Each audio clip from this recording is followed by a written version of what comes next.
Media tarde adelantaba Il Corriere della Sera que ha sido un ictus lo que precipitó la muerte del Papa. Sonó el despertador a las 6 de la mañana y una hora más tarde se produjo el accidente cerebrovascular fatal. Eso adelanta el diario italiano, pero pronto, muy pronto, la propia Iglesia que Jorge Bergoglio encabezó durante 12 años y 9 meses confirmará la causa de su muerte. Lo hará en el rito de constatación, que así se llama, y que preside el camarlengo, el cardenal Kevin Joseph Farrell. Este nombre lo van a escuchar durante todo el día y los días sucesivos mucho.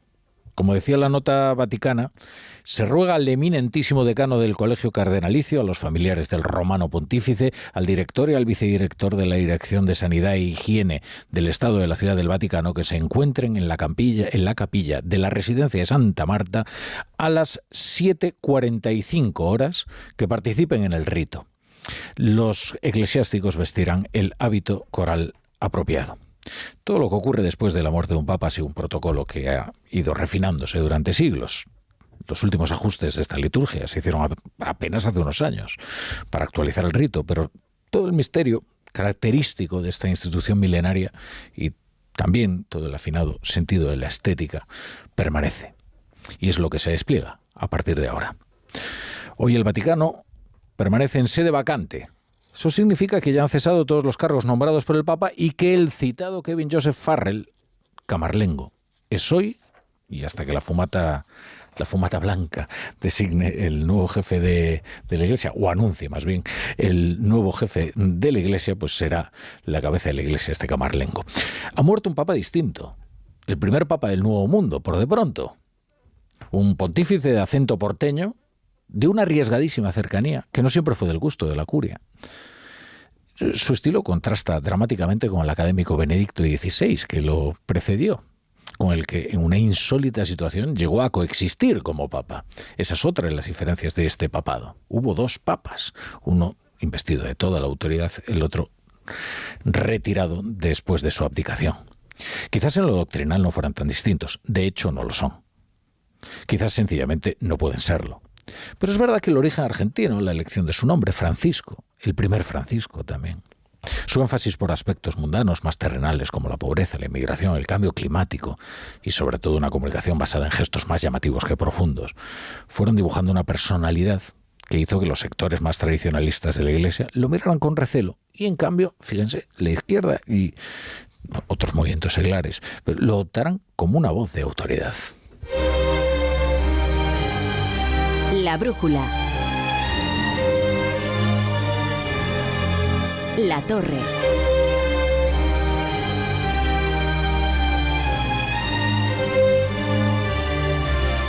Bienvenidos a La Brújula. Si se incorporan a esta hora a la sintonía de Onda Cero, su cuerpo ya estaba debilitado por infecciones respiratorias que habían provocado su hospitalización en el Hospital Gemelli. Tenía 88 años. Las 3 crisis habían puesto en duda la posibilidad de que se recuperase. Y de ahí la sorpresa. Porque primero hubiera recuperado su agenda de trabajo. Quiso ejercer su papel hasta el final y de ahí que una de las últimas personas con las que ha hablado Francisco sea el vicepresidente de Estados Unidos, J.D. Vance, al que le habló de un tema incómodo para su administración, la de Estados Unidos, que es el trato que debe recibir pues, la persona que se juega su vida para emigrar a otro país. En el Vaticano ya se ha activado la larga liturgia que conduce a la elección de un nuevo papa. Pero antes hay que despedir a Francisco y a eso está ahora entregado, pues con gran recogimiento, pues numerosos fieles de todo el mundo. Regresamos al Vaticano. Darío Menor, buenas tardes. Sí, Darío, ahora mismo se está celebrando el rito de constatación, ¿verdad? Sí, buenas tardes. A esta hora estamos muy pendientes de lo que haga el cardenal Kevin Farrell, que es el camarlengo, el cargo clave en este momento de sede vacante. La Iglesia Católica ya ahora mismo va a tener el lugar, el rito en el que se confirma el fallecimiento del Papa Francisco y sus restos mortales son colocados en un ataúd. Este ataúd después va a ser llevado a la capilla de la Casa Santa Marta, la residencia dentro del Vaticano donde vivía Jorge Mario Bergoglio, para que durante el día de mañana las personas personas más cercanas a Bergoglio puedan hacer una despedida, y ya será el miércoles por la mañana cuando el ataúd con los restos mortales del Papa argentino sea trasladado a la Basílica de San Pedro del Vaticano para que todos los fieles que lo deseen puedan darle su último adiós al obispo de Roma. En este momento, como contamos, el cargo clave en la Iglesia Católica es el del cardenal Kevin Farrell, el camarlengo, es el que de alguna manera lleva las riendas de la Iglesia Católica hasta que sea elegido un nuevo obispo de Roma. ¿Y cómo es el camino que conduce ahora a un nuevo cónclave, Darío? Sí, la normativa de la Iglesia Católica dice que el cónclave tiene que convocarse entre 15 y 20 días después del fallecimiento del obispo de Roma, aunque lo cierto es que si el camarlengo y el decano del Colegio Cardenalicio comprueban que ya están en Roma a tiempo todos los purpurados que tienen que participar en este cónclave, incluso podía tener lugar antes. En el cónclave participan los cardenales que tengan menos de 80 años, mientras que los superiores de más de 80 años sí que pueden participar también en las llamadas congregaciones generales, que son estos encuentros previos al cónclave para ir de alguna manera conociéndose los purpurados y hacer un retrato robot de cómo tendría que ser el próximo obispo de Roma. Ahora mismo el Colegio Cardenalicio tiene 252 miembros, de ellos 135 tienen menos de 80 años y por tanto derecho a ir a la Capilla Sixtina, que es el lugar donde se celebraría este cónclave, es decir, cónclave con llave, porque se hace un encuentro a puerta cerrada para que los llamados príncipes de la Iglesia no tengan injerencias de ningún tipo a la hora de elegir al nuevo obispo de Roma. Y ahora, mientras hablábamos, el Vaticano ha confirmado oficialmente la causa de la muerte de Francisco, de Jorge Bergoglio. El Vaticano confirma el ictus como la causa de la muerte del Papa Francisco, algo que había adelantado el Corriere de la Sera. Sonó el despertador a las 6 de la mañana, una hora después el Papa sufrió un ictus y un consecuente fallo multiorgánico que le provocó la muerte. Líderes de todo el mundo han despedido a Francisco. En España el gobierno ha declarado 3 días de luto oficial. No se llevó nada mal con este papa el gobierno. Especialmente la vicepresidenta Yolanda Díaz, que acudía beatífica a verse con el Papa al Vaticano. El presidente Donald Trump, cuyo vicepresidente J.D. Vance tuvo que escuchar la reprimenda de Francisco, hace ni 48 horas acaba de comparecer en la Casa Blanca ante 40.000 personas para una celebración del lunes de Pascua y ha anunciado que ha ordenado que todos los edificios federales en Estados Unidos bajen la bandera a media asta en honor al Papa Francisco. I want to extend my deepest condolences to Catholics and all those around the world inspired by the extraordinary life and example of His Holiness Pope Francis. То, что Папа Римский ушел из жизни именно в пасхальные дни, я не знаю, как у католиков, но... Fue un humanista, estuvo cerca siempre del más humilde, de los pobres. Today, the prayers of more than 1 billion people go with Pope Francis to his rest. Mais ça a été la vocation d'un cardinal et d'un pape de l'humanité, c'est-à-dire une idée fraternelle. Líderes de todo el mundo han despedido a Francisco, o lo están haciendo, porque ahora continúan las ceremonias para despedir a este papa tan carismático. A medida que vamos hablando vamos conociendo más detalles porque se va conociendo la información que aporta el Vaticano después del rito de constatación. Sabemos, por ejemplo, que el Papa Francisco será enterrado en la Basílica de Santa María la Mayor, que pidió que fuera una tumba poco llamativa, sin ninguna decoración particular, excepto una inscripción que ponga Franciscus. Y así será enterrado y así será despedido por líderes de todo el mundo. Da igual que la mayoría sociológica de un país sea protestante, ortodoxa, católica, musulmana, judía. Hablamos de uno de los actores internacionales más influyentes. ¿Cuántas divisiones tiene el Papa? Esta es la pregunta apócrifa que ponen en boca de Stalin. Bueno, seguramente no la pronunció, pero es una buena anécdota para explicar el descomunal poder simbólico del líder espiritual de millones de cristianos en todo el mundo. Es curioso porque quizás su relación más turbulenta haya sido precisamente con el presidente actual de su país natal, Argentina.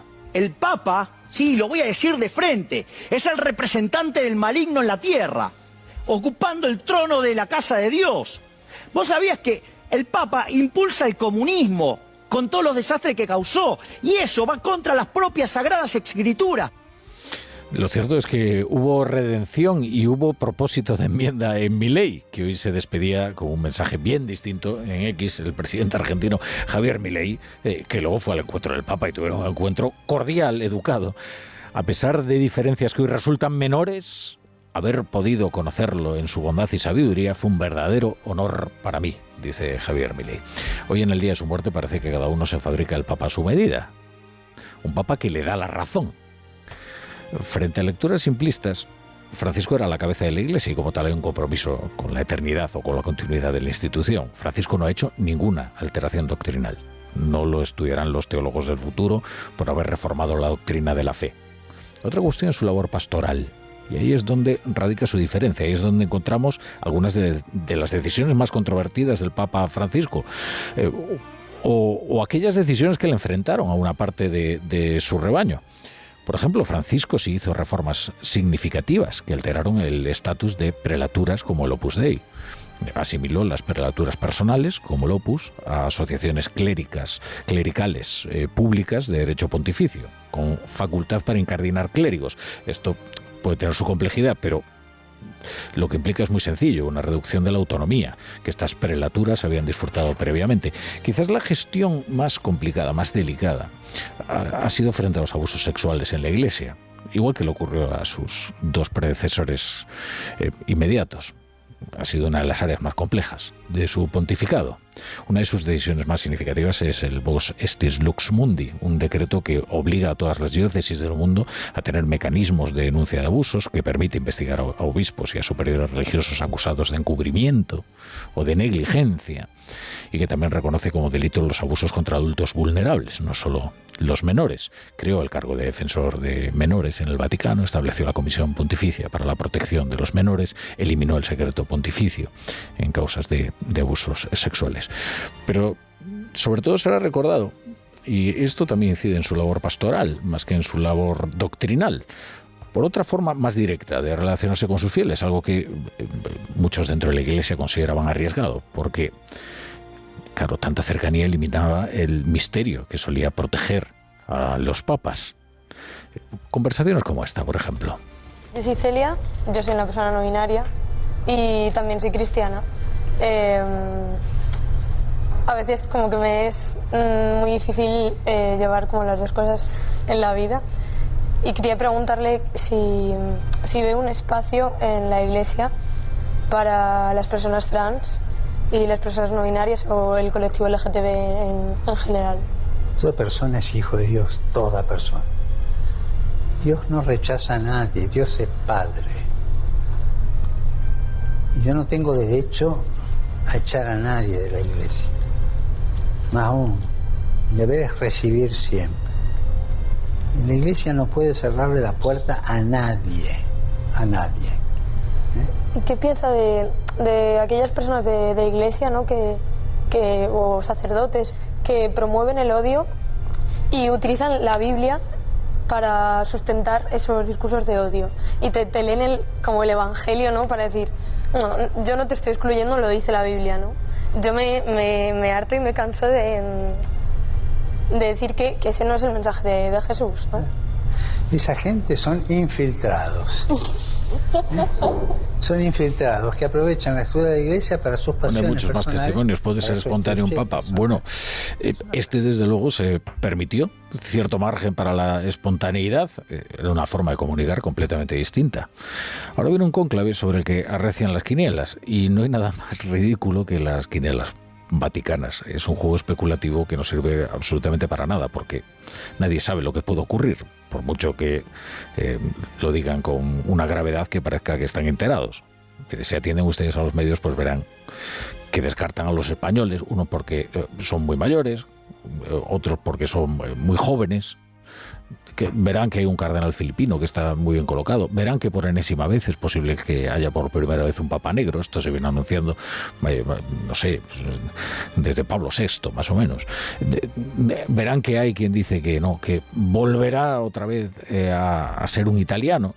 Bueno, en un análisis algo menos aventurado, aseguran los vaticanistas que el Papa Francisco nombró a suficientes cardenales como para que el próximo papado sea un papado continuista. Pero como les digo, aún queda para conocer la respuesta y antes hay que despedir a un papa.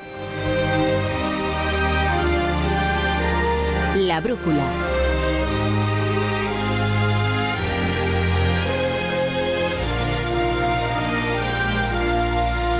La torre.